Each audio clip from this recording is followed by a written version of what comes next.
Mesdames et messieurs, bienvenue à Vametra Cameroun. Vametra Cameroun, c'est l'association pour la valorisation de la médecine traditionnelle au Cameroun. Je suis le docteur Joya, diplômé en santé de reproduction et docteur traditionnel. Oui, il ne faut pas confondre les choses. Il y a des choses, des maladies, des problèmes que la médecine traditionnelle maîtrise, que l'hôpital ne maîtrise pas. Pour exemple, nous allons revenir sur ce qu'on appelle l'eau sale dans le ventre. Allez dire à un médecin que vous avez de l'eau sale dans le ventre, il va se moquer de vous. Allez dire à un médecin que le bas-ventre chauffe, il va faire l'échographie, il ne verra du tout rien, pas de fibrome, pas de myome.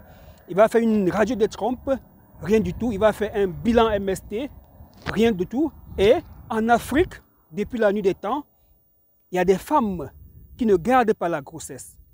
Elle tombe enceinte autant pour moi, et après, elle perd la grossesse. Chez nous, les Bamoun, on ne dit pas elle a perdu la grossesse. On dit elle a gâté la grossesse. D'accord? Cette femme, c'est la 4e fois qu'elle gâtait une grossesse. Il prévoyait, comme si elle était consciente, comme si c'est elle qui faisait en sorte que l'avortement puisse avoir lieu. Et pourquoi le Bamoun traditionnel le disait déjà? Il prévoyait, elle a gâté la grossesse, parce que les anciens, nos parents étaient convaincus que c'est le corps de la femme qui n'acceptait pas la grossesse. Donc lorsque vous tombez enceinte, le spermatozoïde a fécondé l'ovule, test de grossesse positif, vous êtes enceinte. Mais si vous ne parvenez pas à garder cette grossesse jusqu'à 9 mois, jusqu'à l'accouchement, on dira vous avez gâté la grossesse. En fait, c'est le corps qui n'a pas accepté la grossesse. Alors, mesdames et messieurs, vous qui partez faire une fécondation in vitro, lorsque ça ne marche pas, lorsque ça échoue, c'est vous-même. Dis c'est vous, c'est être méchant, mais c'est votre corps. Alors, lorsque les mamans disaient ma belle-fille, elle a déjà gâté 3 grossesses, est-ce qu'il suffisait de dire cela et de s'arrêter? Non. Lorsqu'on identifiait le problème, qu'elle, tout le temps, elle fait des avortements ou encore des fausses couches, alors on lui préparait un médicament traditionnel. Nous sommes là devant la plante que les Bamoun ont longtemps utilisée, associée à d'autres, pour combattre ce phénomène d'avortement.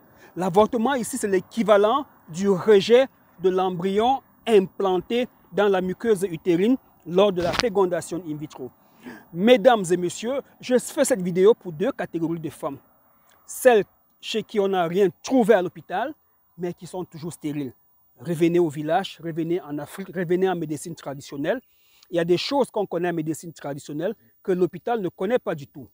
Oui, mesdames, vous êtes dans la quarantaine, vous avez fait une première FIV, ça a échoué, une seconde, ça a échoué, vous voulez faire une 3e ou une 4e, ou vous voulez recommencer. Attention, madame, revenez en Afrique, soignez-vous normalement, nettoyez ce utérus, buvez les remèdes qui vont enlever ce que l'un des tradipraticiens, Papa Yakuba, appelait dans l'autre vidéo, Kenso. Oui, c'est l'eau sale. Quand on dit l'eau sale, c'est parce que l'Africain n'avait pas de termes scientifiques pour dire hormones, ou pour dire autre chose, ou pour dire hydrosalpins, pour pouvoir déterminer ou nommer les problèmes de santé des femmes.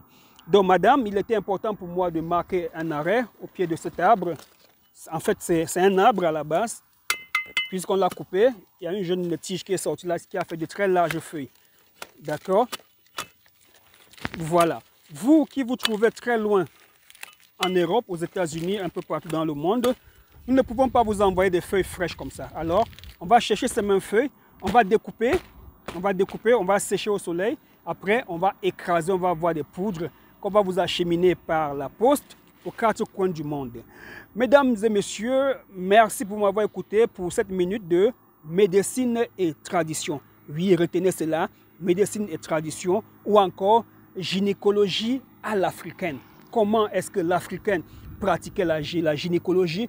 Sur quel examen se basait-il pour préparer un remède pour la conception, pour l'accouchement à une femme?